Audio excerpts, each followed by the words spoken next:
quicker adaptation into his offense than Jaden will be. That could be complete BS. It's complete BS.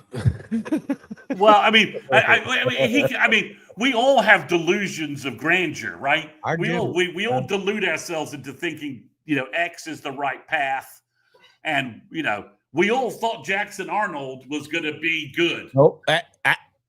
Hold on. Most of us. Okay, I thought Jackson Arnold after the bowl game was going to be good. And he wasn't. I thought he could correct what we saw in the bowl game and that he had it. I will tell you, I don't think he has it right now. And maybe he can find it on the plains of Auburn under Hugh Freeze. I seriously doubt it. Bo Nix proves that the Auburn quarterback environment is Freeze's ass. His days are numbered, bruh. So I don't know, but I'm just saying that is Arbuckle right? No, I don't think he's right. But if that's his rationale, well, okay, it's flawed, but that's it. That's why I think he thinks Bentley is 1A and Jaden is 1B. And that's as objective an answer I can give it to you, even while saying I think he's, Bentley's wrong. That this is not the right rationale for it. So, but this is where we are. All right. So, Jason, do we want to talk about the BS wild ass rumor shit going around on the OU quarterback scene? Oh, the Kayshawn Henderson stuff? Do you want to talk about that? Yeah. I mean, it's put out there that was going on. I think we all know that's a smoke screen. Nobody at Oklahoma has spoken to Kayshawn Henderson about, and certainly didn't offer him $4 million to come. That is clearly so. And I mean, the video that we came across was clearly from an FSU creator. It's been leaked out from FSU so they can pull Jaden closer and away from Oklahoma. So there's an FSU guy claiming that OU is going to flip Kayshawn Henderson by offering him a king's ransom of money. I've never heard of the FSU guy, so. And it's I don't know either. But I mean, it makes sense that his little story was quite, pie in the sky. I'm on the pie in the sky thing right now, but yeah, it was amusing.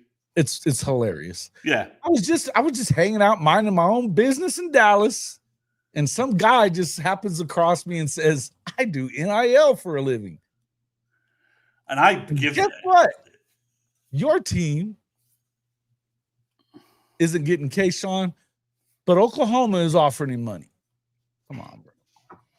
It was funny. So, all right. So the facts of what's actually going on with Bentley and O'Neill as we know right now.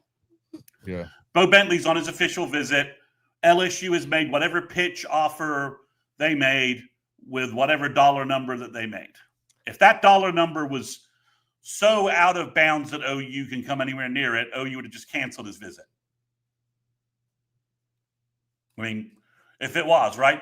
Why bring him in otherwise? Why bring him in? Well, do you think that he was eager to just get on the phone and tell him, "Hey, this is what they offered me"? I mean, they're playing the game too. I mean, so if they're lying about the amount, money.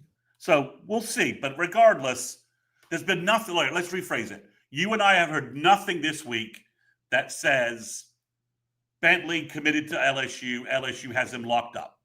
That's true. Not a single word about that. No, there isn't. OU's not offered another quarterback. No hint of offering another quarterback.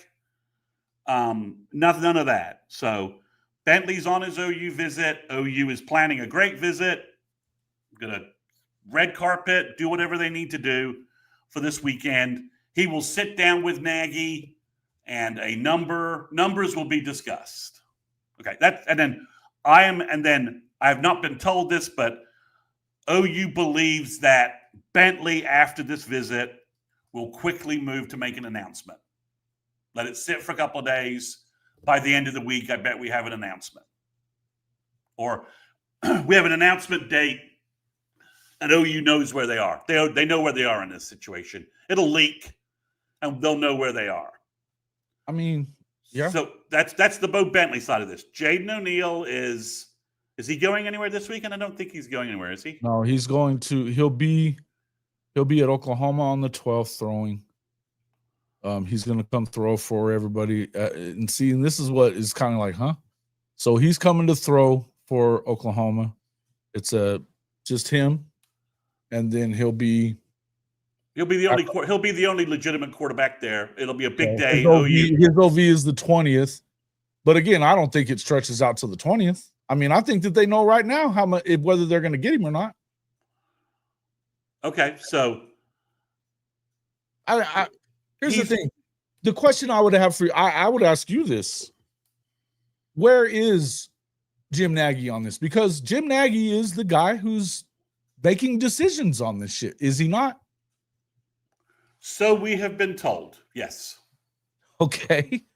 So is he pro Bentley or pro Jaden? We know what we know about. I don't know. We know about Arbuckle. I don't know. Is he willing to overrule the offensive coordinator? That's not necessarily. What's the NFL model on this? He told Juice he was staying out of it, but what's the NFL model on this? Right?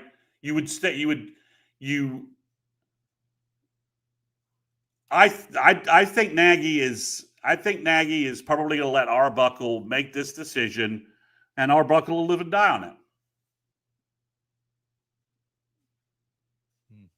That's my guess. I mean, you think he's gonna throw all this money behind a player that he's. I didn't say that. I didn't say that. Well, hold on though. I'm asking. That's the question I'm asking because listen. Those are two. No, you need to separate those. Those are two different questions. You're not going to tie me into tying them together. Making the decisions or he's not though. He is making the decisions on money. Yes. Okay. So. If we can't renegotiate, we wither and die, right? That's the line from the movie, right? So I think. Why in the fuck would Bowe Bentley take less money to come to Oklahoma? Why would Michael Fasusi do that? I'm still not buying all that. Well, it's true. Okay. Okay. I mean, you can say, okay, all right. The same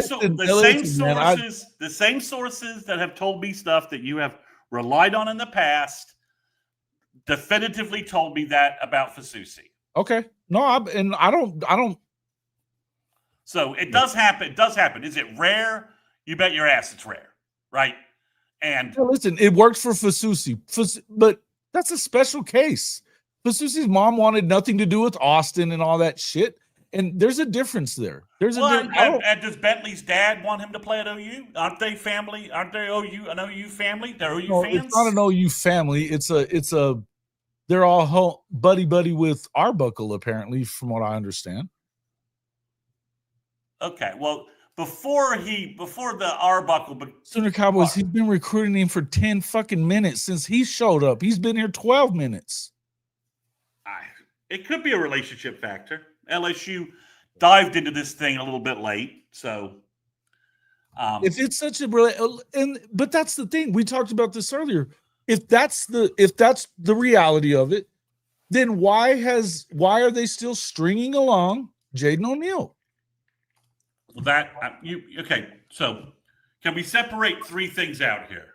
All right, fine, do it. But I'm telling you, you're going to have to answer all those questions for me to be sitting here telling you that I agree with any of this. No, I'm not asking for you to agree. That's out the window. Agreement's out the window. Just is the X factor. Come on, Bishop. Come on. So Arbuckle saying, if Nagy says, "Look, I got to make a deal with a guy," who do I make a deal with? And if Arbuckle says, "Trying to get a deal with Bentley," okay. And if Bentley comes back and spits out some number from LSU, approved or not, and he says, "This is my hard number, match it, or I'm going to LSU." And Nagy's like, "Yeah, okay. Go love gumbo, dude." That's how this works, right? And then Nagy says, "Go fix this crap with the O'Neals because the Bentley thing's not working." Now, I don't think you get to that point this weekend without conversations in between. So I feel like there's that whatever LSU's really offering or supposedly offering, OU has to be close to it to have brought Bentley in this weekend. Because otherwise, why bother? You refocus all your energies on making sure you have the money to top whatever, to make sure that you're matching what FSU's doing, and you throw every energy behind O'Neal to try and make him feel loved again. And they're not done any of that from that degree. So we'll see what happens this weekend. I think they get Bentley. I've said that for a couple of weeks. I'm not working off that point. But we'll know by the middle of next week, one way or the other. It'll leak in terms of where OU is. OU will make another offer at quarterback. They're already buzzing around some guys. And they'll go all out to make sure, O'Neal is to make sure that O'Neal knows you're the guy. We screwed up. Mea culpa. We want you to be in Norman. Do you want to be in Norman? And now you are probably right that he may not feel that way any longer. But that's how this process is going to go. Yes, they should have. The moment Bentley all-starred at the the Navy All-American game in San Antonio, they should have cut Jaden loose and gone all in for Bentley and gotten his commitment early. That's the whole point, though, and that's the whole point I'm trying to make. They've screwed. They really want this. If they really want, they screwed this up. If they want Bowe Bentley so bad, then go get Bowe Bentley and cut Jaden loose. Stop acting like that you're in on both of these guys when you're not. Because by not committing to either one fully and 100%, you just lost both of them probably. Well, I don't know that you've lost. I don't know that you've lost Bentley yet, but you have not gone down the path I would have gone down to secure his commitment. Listen, you're completely right. Is if it doesn't turn out that he ends up at Oklahoma, it's because you completely fumbled the bag on both of them. Right. And look, Arbuckle's shopping in a different district. He's doing different things than he's done before.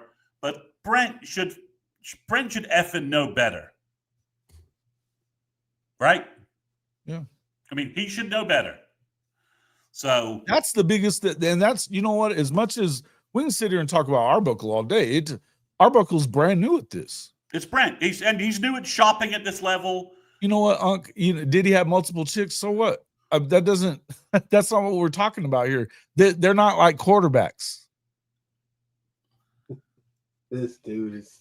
You guys are talking silly shit in there. You got to get banned. Chris Mason, real quick, yes. Just as a sidebar. Yes. Who else is on campus? Are there any guys that you think will commit? Any solid commits that you can see happening? Kind of what's going down with that? All right. I'll break this down for you. So, I think Noah Best could commit or will commit to OU. It just depends when he wants to go public with it. I think Matthew Nelson, the defensive end from Arkansas, will commit to OU time-wise, I think by end of the month.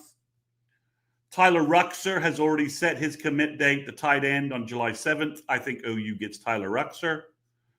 I think OU gets Braxton Lindsey, the linebacker from Arkansas I was talking about. And I think OU gets Tavion Branch, who's committing next week. And I think OU and Todd Bates has to be able to out-recruit Rutgers, even with Rutgers having a distance advantage. I don't live in a world where Todd Bates doesn't get that done. I think Dallas Dickerson could commit to OU. OU's his best offer. You could see something break there. The wild card, again, is Davion Gross. Speaks to no one, no interviews. No one knows where he's leaning. No one knows where he's visiting. All I know is that he has strong family connections to OU, and sometimes if he's visiting with his parents, as I presume he is. Mom went to OU. Mom loves OU. Emmett Jones is a good recruiter. Sooners for Life. Can you put Sooners for Life message up? I'll get to that in just a sec. We're already moving on to the next quarterback fiasco. I think Davion Gross could be the wild card this weekend. There are 2 players to watch just because they're the only guys OU is recruiting at the position. And it is Derek Johnson, a cornerback from California, and Danny Odom, a cornerback from Florida. They are the only cornerback offers visiting in June. They are both 6'1", 6'2", really good athletes, and could be I think they would be a nice addition, and OU will probably just take one of them because they signed a big cornerback class last year. So that's the full list of everyone that's visiting. The only other guy it's kind of a wild card is Desmond Green. He's a big offensive guard from South Carolina. He has an elite offer set. He's 6'4", 340. He's been in Norman 3 or 4 times. And you just kind of never know when someone just decides Bill is going to be their guru.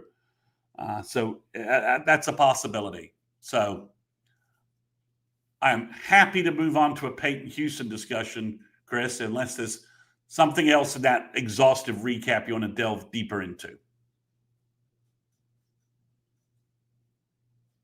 You're on mute. There goes Cruel. Well, Jake Cruel is visiting on the 20th. Okay. So he's the premier guy for the 20th, depending upon what goes on. So Sugai English asks, any new running backs? No. It's still the Estrada kid from El Paso and DeZephon Walker from Missouri. DeZephon, I think, visits next weekend or the middle of next week. I think they're probably going to try and push him to the 20th. So that's there. If OU doesn't get DeZephon Walker, OU will just sit back. Kyle Dupuis, you're going to have to give me a year for that name. All right, so let's just go through these one by one. Peyton Houston, update Peyton Houston. He was at camp throwing the ball. It's like his 9th time he's been to Norman. John Batir spent 10 to 15 minutes with him, going over his throwing, watching him work out, giving him advice. Arbuckle was with him all the time. His parents, my sources say his parents love OU. The only thing stopping OU from having a commitment right now is the on-the-field stuff. If John Batir has a good year this fall, Peyton Houston's a Sooner. If OU is flailing away with a poor offense again, Peyton Houston will go somewhere else. Felix Ojo is officially visiting OU on 6/20. OU will, in the game of NIL poker, OU will force Texas to go all in. Yep. Like, to pay it all. Like all. Max. Yep. Yeah. Whatever you think. And they have to do it too, by the way. And they have to do it. Now, they're also they've offered 3 new offensive tackles in the last couple of weeks, Texas has. Which is if you're getting Felix Ojo and you already have a offensive tackle in your class and you're getting Felix Ojo, that's a little weird. So I don't know how to read. And Felix Ojo is going across the country. He's taken like 9 visits. He's at Ohio State, Ole Miss. He's been everywhere. So you guys got to stop believing in this house cap stuff, folks. Stop believing in that stuff. So, and it's irrelevant this year. It's irrelevant to this recruiting. All right. Everyone's asking about Deuce Gerald's. Let me explain this real simple. Deuce Gerald's is 6'1", 265, 270 at best. Okay. He's a pretty thick kid already. He can't play at 6'1", 265, and he's not an end. Not quick enough to be an end. He can't. Not big enough in any way, shape, or form to be an SEC every down defensive tackle. He ain't. Okay, he's really good, but it's so, and he's going to command David Stone money. Okay, and I'm just telling you, he ain't David Stone, not out of high school. Okay, he's not. So what Bates has done is Bates has found 4 or 5 guys that are taller, longer, and project bigger than Gerald's. And they all have excellent film. The only one who's really raw is T-Ron Richardson. And again, the guy's 6'5", 285. He will be 315 within a year. And he shouldn't be able to move as fast as he does. Now, is he using the right technique and the right pad level? No, but none of the high school defensive tackles are playing with the right pad level. So if Bates can fix him, he's absurd. So OU has had to. Those are the projects that you want in the SEC. You don't want projects that are 6'1", 265. Well, he's not a project. The other problem is he maxed out, right? Is he already as good as he's going to be? You know, you see that. But for you, that's a project in the SEC. It's a gamble on whether or not that guy's good enough to play in this league. And I would tell you, I'd go with the 6'5", 285 dude all day long over that. And if you can get 3 of them for the same price as Jalen, as Deuce Gerald's, Sooner Cowboys, we don't know that. We don't know he that. Ain't maxed out. How do you know this? Because is he all of a sudden going to add 6 inches and 50 pounds? Come on, bro. Come on. I'm calling him 6'1", and I'm being generous. Get out of here, man. So, okay. Jalen Battle, the Oklahoma City guy. I mean, all right. So Todd Bates he needs at least 3 D tackles in this class. He already has Brian Harris. I think he's adding Tavion Branch middle of this week. Taj Overton is probably the 3rd tackle in this class. Taj plays at a better level, is just as explosive as Battle, and the guy from Tahlequah who visited Kingston Hall, who may be 6'2", 265. Once they get to OU camp. So Jalen Battle is a really good prospect, really going to do a good job at college, and maybe OU will regret him not getting him. But they're already lined up. And then the 4th guy they're going to take will be either Elijah Golden or Valdon Sone. And Valdon Sone is 6'4", 320 already. And is a top 50 player in the country by one service. Because that service is paying attention to him and the other ones are, I think, kind of missing the boat. So Todd Bates' dance card is full.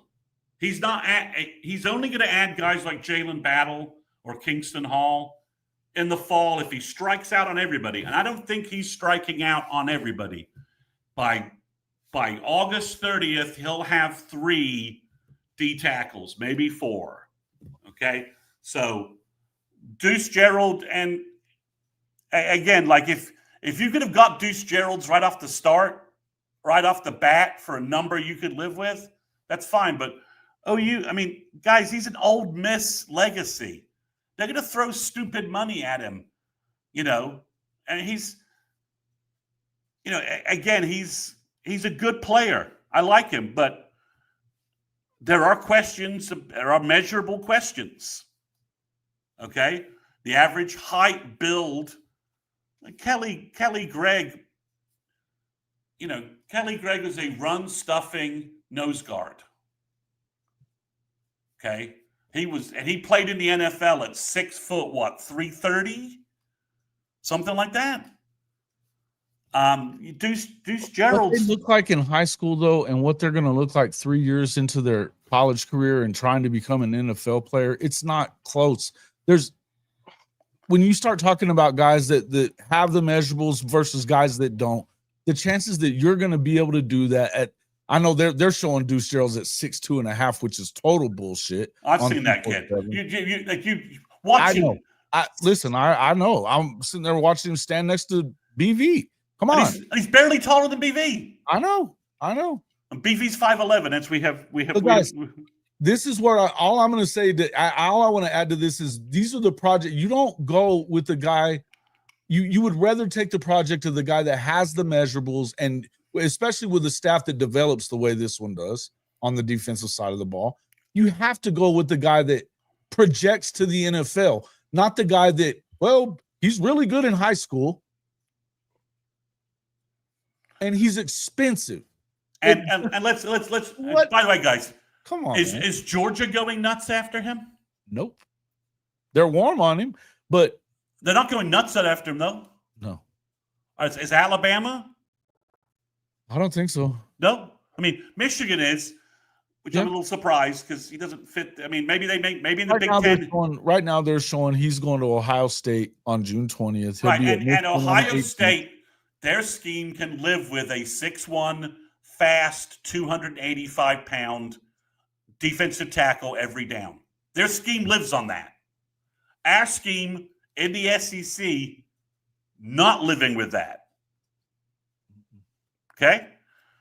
Just not. So, and again, so guys, 2027, Jalen Brewster, probably going to be the number one defensive tackle in the country. OU will spend every dime they have. He's from Dallas. He loves Bates. He's been to Norman 5-7 times. And the guy is 6'4", 300 pounds, and he's an absolute beast. Okay, was a running back. I've been talking about him on my. If you're on my Patreon, I've been talking about him for like 2 years. So OU will spend the money on an elite guy with elite measurables, and they will. They will not get outbid for Jalen Brewster. They'll spend every dime they have to land that guy, to lead on him, and he's from Dallas. Can we, speaking of 2027, just a little sidebar, so I should do not spend too much time on this, but can we get back into the Zach Rowe bidding war, or do you think that ship is No. As long as OU's winning this fall, okay, stupid prediction number one. If Brent has a good year, OU has a good year, the three verbals, they will land for 2027.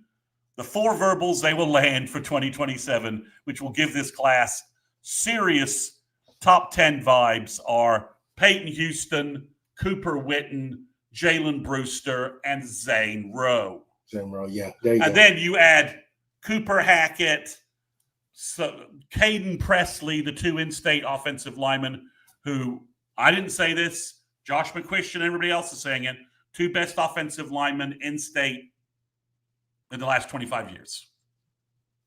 Okay. The only guy better would be Wes Sims from Weatherford back in the day. They said the same about Andrew Rain. Well, Rain, yeah, and Rain was Rain. Okay, Chris is like white whale, Andrew Rain. The white whale. Okay, well they say that, but I didn't say that. I didn't say all of that. That's insane. Yeah, well, Andrew Rain was a borderline top 100 by one service. Cooper Hackett is like the effing number 8 player in the nation by three of the 4 services. So, that's the difference. So if OU wins this fall, they will have the potential for a top 10 class in 2027 because of the elite guys that they are in on. 4 of the top 20 players in the nation lean to OU if OU can get their shit done on the field. Okay? That's just the way they've recruited them and the way they've been playing. The way it always goes. The teams that win, they get the best players. Well, not always, but yeah. I mean, Michigan won a national championship and wasn't getting the elite of the elite to do it. Well, but that's according to these recruiting services that don't watch these guys. Or don't watch them as much as they should, or don't watch them in different ways. But I'm just saying that, when Cooper Witten as a sophomore goes to the OU camp and just dominates wide receivers and everybody, and Brent is basically, drooling over him, and his dad is Jason Witten, I'm like, okay, all right. And he has offers from everybody. recruiting services or not, and you watch his film and he's like, okay, all right. Well, there's just so many other factors other than who's the best player that goes into the rankings. Yeah. So I think that's somebody was asking about Braylon somebody. I think it was Kyle Dupuis. Stop it. Braylon Calais. All right, I'm gonna have to look up. You're hitting me. I don't usually have to do this, but I'm gonna have to look up his name. He said 2027. Yeah, I know. See if it jogs anything from my. All right, here we go. All right, On3's got something on him. Okay.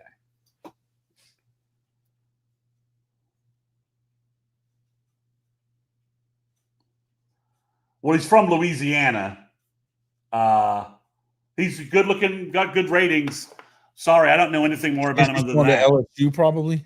Well, he's from Louisiana and he's a wide receiver, so he's got LSU. So yeah, he's going to LSU. Kyle Dupuis, unless LSU doesn't want him.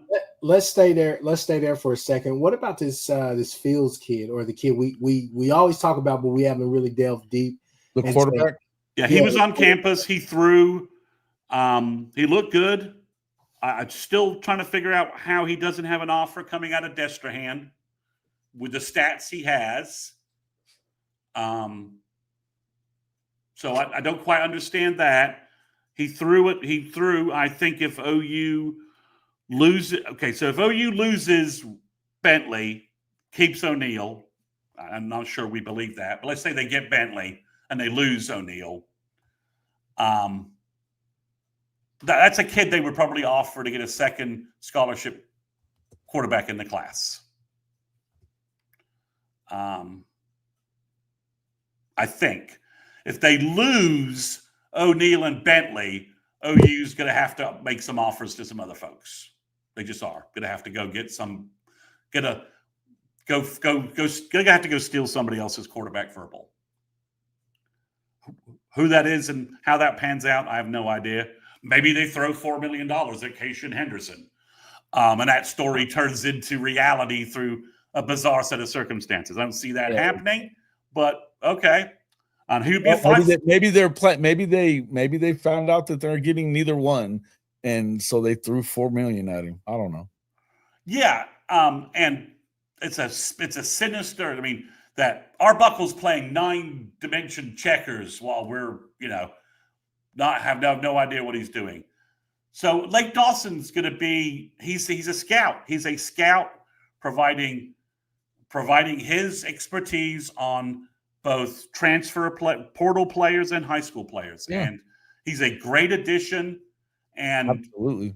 There's been a lot of Nagy bashing going on, and some people, especially on the OU Insider message board, bashing Nagy because he's moved on from Mason James. Like this is a murder. It's like he murdered Mason James instead of just saying he wasn't going to recruit him. Okay, it's instead of not going to recruit him. So I think Nagy's hires have all been great. I mean, his staff looks about as good as you could really ask for in terms of how he's built it. The only objection I might have is, does he have a Texas high school guy? That would be the only objection I have. Would have liked to have seen him hire someone for the Texas high school ranks who OU really respects in terms of their ability to evaluate talent. That's it. Other than that, he's hired excellent guys with serious experience and serious evaluation, skills and resumes to help OU find better talent, avoid the 5-star bust, right? Even more important than getting the guys with measurables is getting off the guys that aren't really that good, like the highly rated guys that are demanding a lot of money that aren't really that good. These guys can help us. There's more guys out there that are good than what they tell you there is. Yeah, there are. Ashton Genty is a classic example of someone of OU just, and everyone else. It happens every year. Blowing it. Just blowing it. Chris Mason, I do have a recruiting question, but it's not OU related. But I just Sure. want to make sure that you've gotten everything out that you need to with OU recruiting thus far. Yeah, I mean, again, everyone's. If you're on my Patreon, I did a class prediction, and it was my best case realistic prediction of who OU gets. Okay, and I don't want to bust the bubble, but I definitely want you to end this with how many you think OU takes this year. And on top of that, maybe do we get a top 10 class, or are we looking at it? What's the realistic? Okay, so on that Patreon class, I had OU taking 25 kids. 19 are ranked 4 stars by at least one service. Okay?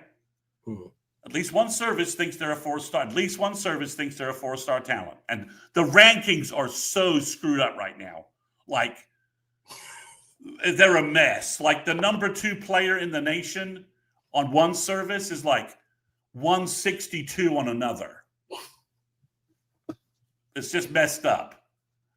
Apparently, we're losing Chris to some comments in the chat, I guess. It was my comment. Uh-oh. I took it out. Okay. But I really wish you would, though. I mean, my God, it's so bad. It's so bad. So I think OU will sign. I think OU, let's just put it this way. OU, I think, will have at least 20 kids by the time they kick against Michigan. And I think OU will hold back 3 or 4 spots, depending upon how the team does this fall, to go back to some elite kids, spend some official visit money, spend some NIL money on some difference makers who are giving them more attention this fall after putting a good product on the field.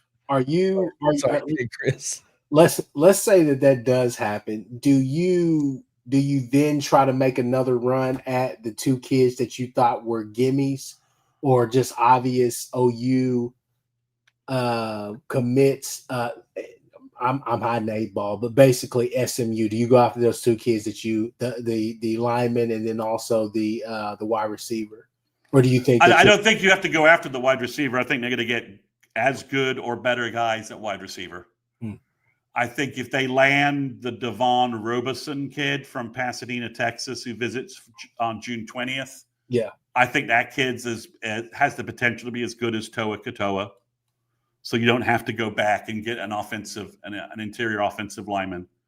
The guy, okay, so the 3 names I think OU should roll back around with if they have a fantastic season would be Adam Balagon Ali, the linebacker from Florida, Talalona Ely, the linebacker from Hawaii, who's probably going to choose USC, although OU just did get a UCLA, poach UCLA's director of scouting talent area. And then the third guy would be Celesi Moa, who is an elite safety out of Utah, 6'1", 180, 4.4 laser at one of those combines. Would give you the elite speed at safety that would help you. So I think those are the guys, and I don't know, maybe make another run at Felix Ojo, right? You up the money and say, look, Mike Fasusi is starring for us as a freshman. He's going to make he's already being projected as a 1st-round pick. Why are you going to Texas? Come here. So, but the class I projected, best case, is around 12 or 13. I don't see how OU gets above that unless Bo Bentley is the quarterback and he becomes a 5-star. You get Jake Krull and he becomes a 5-star. And to get in the top 10, you're going to need another elite player. And the only guy I can think of who's visiting that meets that is Felix Ojo. And I mean, that's a little bit of the bullshit of the rankings, right? If you get Felix Ojo, your class goes from like 13th to 10th. Mm-hmm. But if a bunch of OU players get re-ranked and get higher rankings, and let's remember the world of college football recruiting rankings is about to have like a Vesuvius Krakatoa moment. Yeah. Rivals and On3 are apparently merging their rankings this fall.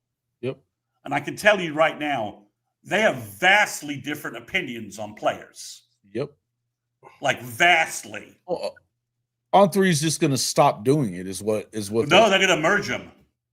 Well, I mean, what they the two staffs is what the staffs are going to merge them. So I mean, Tyler Ruxer is the number 165 player in the nation on On3, and he is a 5.5 low 3-star on Rivals.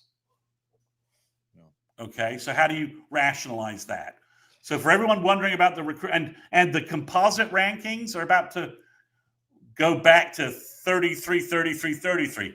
So ESPN is about to jump up in importance in rankings, and they don't rank their guys other than twice a year. So when you're talking rankings, I take an Olympic view of this. Take a look at the player, watch the film, look at the measurables, and has one of the recruiting services figured out he can play. And if that's the case, that's what I'm going to do. I'm just going to use the highest ranking the kid has. You got to trust your scouting department. You should trust your scouting department a hell of a lot more than you should trust Shannon Terry. Yeah, come on. Yeah. No, I mean, so you just again, I understand that Josh Pate will tell you otherwise. I don't care. Well, I everyone's like, oh, it's a bunch of 3-star Jags. I'm like, well, you don't know that. You haven't watched any film. You are only going off the rankings by one service. And,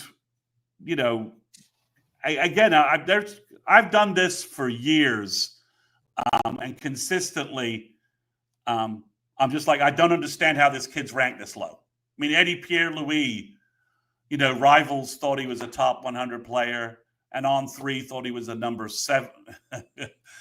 Okay, all right.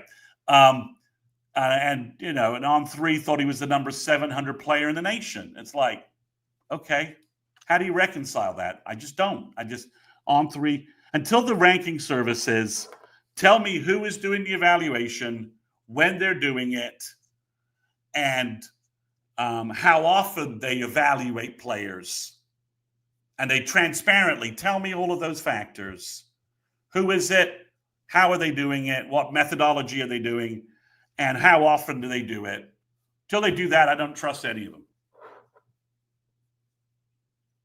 And I've said that for years on Rivals.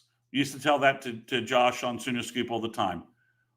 Can you just get me these 3 pieces of information? Who did the evaluation? What methodology do they use for the evaluation? Was it in person or film? And how often are they reviewing film or the athlete in person? Just give me that. Give me those 3 variables. Give me that transparency and rigor about what you do, and I'll shut up on rankings. But until you do, and then On3 does this bizarre, kids drop 100 spots, jump up 100 spots. Yeah, they do it on all of them too. And it's on all the guys. On Rivals does a more incrementalism approach. Guys kind of drift up little by little, which means they don't have as much swings. But when they miss a guy, they don't. If they find a guy in the middle of their senior year, he's only going to get so high. He won't ever jump up if he's legitimately. They're trickle. They trickle into him. 247 takes a course somewhere in the middle, and I don't know what ESPN does. Their rankings are so, 247 at least gives me a calculator. I can reproduce Rivals rankings. I can't reproduce what On3's doing. I've tried and quit. And ESPN is just fucking making up that's subjective. They have a subjective ranking system completely. Yeah. Whoever's showing up for the Under Armour game gets ranked high. Maybe that's what they do. Their TV game. So does anybody in our audience have any legit recruiting questions that they want answered? All right. So Chris with a K, 20 guys signed, top 15 class. I think OU holds back some scholarships to attack. If they're having, they have good home games, really good home games. Yeah. And they'll get night home games too, right? So So they've got the Ole Miss. Missouri's not a good home game, but you can still bring kids in for it, right? So they've got good games this fall. You got a good game for Michigan, right? Good home game for Michigan. They can bring kids in. Then they've got, then you've got Missouri. They've got Ole Miss, which will be a good home game. So they've got good home games where they can bring kids in, and if they roll out of Dallas and they're 6-0. Let me 6-0 out of Dallas. That's right. They're 6-0 rolling out of Dallas. Yeah, they're gonna probably call up some kids and say, "You want to come to Norman? We've got official visits left to use, and you haven't visited us officially yet. So you want to come join Death Row? You know what I'm saying? Well, yeah. I mean, you use leverage points when you can, right? And right now, OU's lost down on has lost momentum with a number of kids because everyone's been telling them that Brent's getting fired. Yeah. None of the coaches recruiting you will be there next year, right? And the only way to defeat that message after his 6 is go win some freaking football games. So my question that's unrelated to OU recruiting, now that we kind of got that wrapped up, people, is simply this right here. So has Lincoln Riley discovered a new way to get verbal commits? Because yes, he has. Yes, they spend $20,000 a month on them. That's what they do. Yeah, I heard that. So is that a part of like the full NIL deal where they sign and they get paid, or is that just something extra that he's doing? Because I feel like nobody's talking about this, because I was looking at everybody else is doing it, but Kirby likes to throw shade at everybody. Yeah. You know what I mean?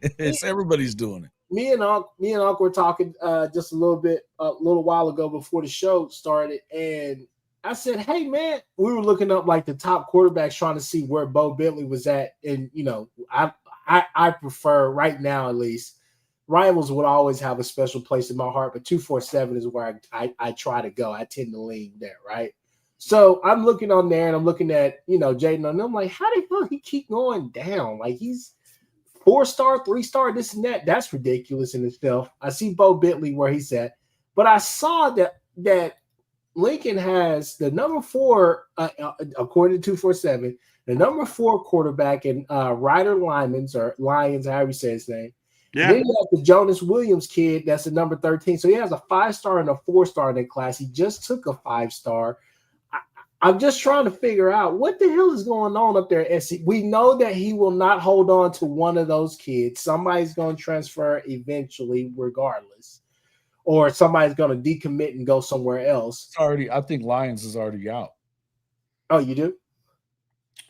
Well, and Ryder Lyons is he's going on a mission for 2 years.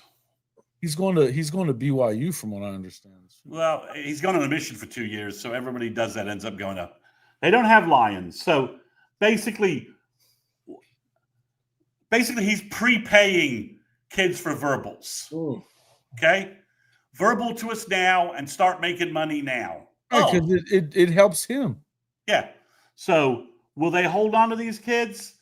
I don't know that they're going to hold on to, the top cornerback from Ohio, or the top defensive end from Chicago, or any of the Georgia kids. But then, will they hold on to the Cali kids? Yeah, probably.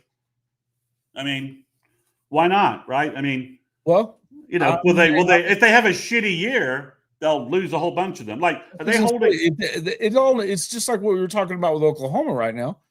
You got to go win. Yeah, and I mean, are they going to go win? I doubt it. Not to the level that this recruiting class is. And the problem with prepaying these guys is a little bit like giving Eric Dickerson a Trans Am before signing day. Okay, he's just going to keep the Trans Am and sign with SMU. So Texas A&M and go turn the Trans. He got like 4 Trans Ams on signing day and sold 3 of them. So somebody close to putting a CB for Bentley for what? To whoever's mentioning that. So yeah, I mean, it's Chris, it's a great scheme, but it's a Ponzi scheme house of cards waiting to tumble. Oregon's coming after them. Like everything else he does. Oregon's coming after them. They won't keep the guys that aren't California or West Coast. The big defensive tackle they got from Richardson, Texas, he'll end up at Texas probably. It's a big class, but the other thing is they have 26-7 verbals. That's why they're the number one freaking class in the country. No one else has who recruits at an elite level has more than like 17, 18. Clemson has 18, has I think like 20 verbals. They just got a guy I really like, Carter Scruggs. Hoped he would have chose OU, but he's going to Clemson. And their point value at rivals is almost the same. So, it's, Clemson has, how many verbals do they have? They're going to tell me. They got 18. So they'll pick up 2 guys. They'll be like 100 points away from USC by the time they complete their class. And I just don't think USC's going to – I mean, Auburn – okay, so let's just call it like it is. Auburn, A&M, and Tennessee started the whole officially visit and there's a goodie bag for you. Old school style cheating. I mean, this USC's just doing old school style cheating in a new manner, and no one really cares any longer because the House settlement's coming and everyone is going to be basically cheating. So that's what he's doing. It's an interesting scheme, but if he doesn't put the wins up on the field, it'll collapse like a house of cards and he'll be back to where he was. And actually, he's setting himself up for a bigger fail this way because, it'll be a bigger fail.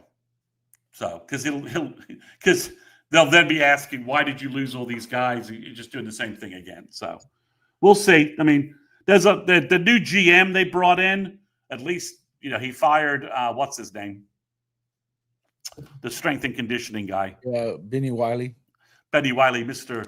Aerobicize, as our fan base derided him. So the new GM is probably Mr. Tybo. Blanks. Yeah. So I think there's something better going on there as if you're a USC fan, but they're still Lincoln can still very much fuck this up and screw the pooch and lose the guys that they have. But the other thing, I think they're doing what they did last year, which is using whatever this deal is that they've got with them, especially the guys that are from out of state, to leverage more money out of the other guy. I mean, it's just like anybody else. Yeah, and also the other thing is, there are somebody in California, street agent or something, has convinced the top guys to reclassify, right? So they've got a couple of these reclassification kids. And as we know, take reclassification kids at your risk because they don't always pan out. And that's a couple of the guys. So somebody's convinced these guys to reclassify and get the money before the House settlement means they can't have any money. That's the argument. I'm not saying that's what's going to happen, but that's been what's been told to the kids. Reclassify before the House settlement means you can't get big money. So that's what they've got a couple of the guys like that. Mark Bowman, big tight end. Throw out that last Riley comment there, Chris.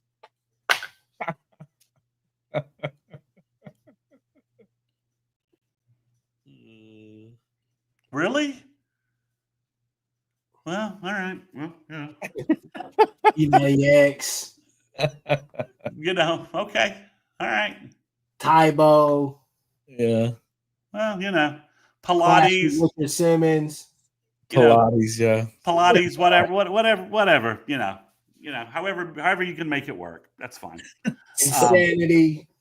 It's fine. It's fine. So however that works. But yeah, that's how he's doing it. I mean, it's like, why is USC getting all these verbals? Because they're paying for them.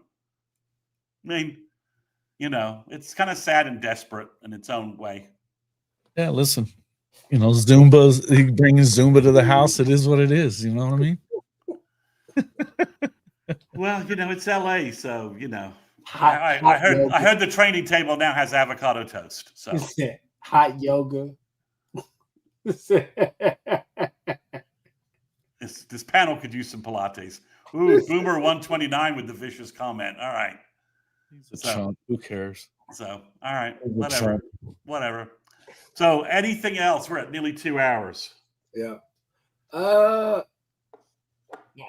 really don't have anything. Jason, I'll just go back and say it again, man. I think it's a step in the right direction, but again, NCAA, look, we're telling you, this is the alley-oop that you needed. But the problem is that even if you do connect on this alley-oop and you get the slam dunk, you still down by 15 in the fourth quarter with 3 seconds on the clock. I don't know what to tell you. You are fighting the inevitable. You have to fix a number of things. You have to fix a number of things within the next 3 months. You have to do it before. You can wait until after week 0, but it has to be done before week 2. You have to get a couple of things done: tampering, polishing, and establishing, and even polishing further polishing this revenue model. Third off, you're going to have to figure out some type of CBA or whatnot that you can go into, or at least get progressive talks around. Yes. You're going to have to figure out it with the CBA, what kind of cap, is there a cap? What are we doing about high school? You're going to have to figure out a number of things. If you can do those 3 things right there, I think I mentioned tampering in that as well. You did. If you can figure those things out, and maybe one portal window. I was about to say the portal stuff. So we can get the portal figured out. If you can get those 4 things done, all of that stuff gets done with the collective bargaining, because you give, you get. You know what I mean? That's what collective bargaining is. They have no intentions of doing that part. All they want to do is just try to ram stuff down all these people's throat, and it's not going to work out. The Deloitte Clearinghouse is not going to work. The second that they nix an NIL deal for one of these big time programs, make no mistake, this shit is over with. Tennessee's already fighting it. They've already got their governor passing laws to subvert the shit because they know there's no way you can hold them to it. There's no way. Every court ruling that's had anything to do with NIL or portal or anything else has been shut down immediately. There's no chance that this flies. There's no chance that it flies. No chance. You have to go to collective bargaining. At some point, you're going to have to bite the bullet and realize this is not about the athletes. This is about the NCAA, the coaches, the presidents, the schools, and the conferences. This has nothing to do with the players and what they're doing. They didn't make any of the damn rules to begin with. All these rules are not their rules. Right. Yeah. All right. Well, that's I was not anticipating an hour on the House settlement in the middle of our recruiting chat, that was fun. House settlement on a Friday night at 9 o'clock. They drop the ruling. Talk about PR 101 for something shitty you don't like. Yeah. It's usually a coach getting shit canned for kiddie porn gets fired on a Friday at 9 o'clock. Right. Well, yeah, they're sliding it by there. I mean, it is what it is, but yeah, I'm just saying, I wait and see. I mean, they've not won a single court case for 4 years, the NCAA. No, because they've been acting like the NFL without the NFL structure. Well, a state university, you can't have a state university not going by the rules that the state has, the laws that the state has enacted. That's the whole thing. The state law should trump federal law, should it not?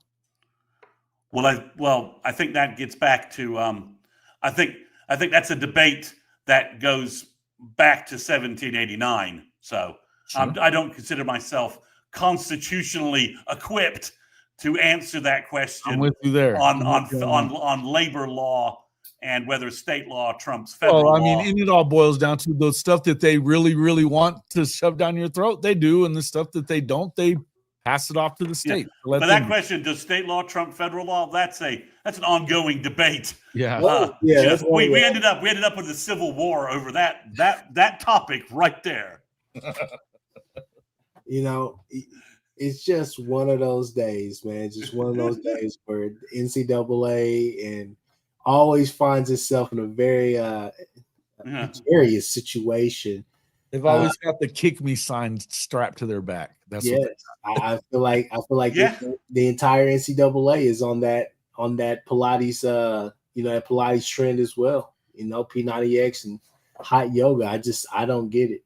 But with that being said, people, look, we've been on here for damn near 2 hours. We've given you the recruiting. We've given you the house settlement. We've talked and taken, shots at USC. We even had a USC fella in here. No Texas fans tonight. It's really interesting. I know Texas I'm not even going to announce that. Just don't love them winning anything on, Oklahoma soil. Okay. But with that being said, no Texas fans tonight. That is very interesting. It must be a slow night in Texas right now. So, so I guess we'll just go from there. Guys, any parting shots before you go? Recruiting is not cratering. OU will be fine. It's 9:57 and Texas still sucks. That is very true. And even with that right there, if anything goes down with Bowe, Bentley, and all the rest of that, please, guys, we will definitely be back. So, that being said, we are out.